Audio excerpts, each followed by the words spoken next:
আমার জন্ম কম্ম সব এইখানে, আমি মরতেও চাই এইখানে। আর এখান থেকে চলে গেলে ওই যে জমি নিয়ে ফেরেববাজি হচ্ছে, তাতে ওরা আরো পেয়ে বসবে।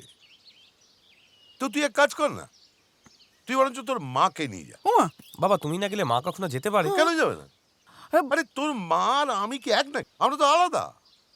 ওগো শোনো না, ও এতবার ধরে আসছে, এতবার করে বলছে, এখন যাও না। ওমা, এ কি কথা? ছেলে তো ঠিক কথাই বলেছে। হুম। তুমি আমি একসাথে না গেলে ভালো দেখায়, হ্যাঁ? হ্যাঁ। না রে বাবা, তোরা যা, দুটিতে থাক। আমাদের যখন মন চাইবে গিয়ে দুদিন কাটিয়ে আসবো, কেমন? একটা কথা বল বাবা, ভিটে মাটি ছেড়ে যাওয়া সম্ভব বল? হ্যাঁ, কেন সম্ভব নয়? আমরা তো বেশি দূরে যাচ্ছি না, একই গ্রামে এপাশ আর ওপাশ। এই বাড়িটা তোমাদের স্বপ্ন। আসলে তোমরা এতদিন কষ্ট করে থেকে এসেছো তো, তাই তোমরা একটু সুখে থাকলে আমার মনটা খুশি হতো।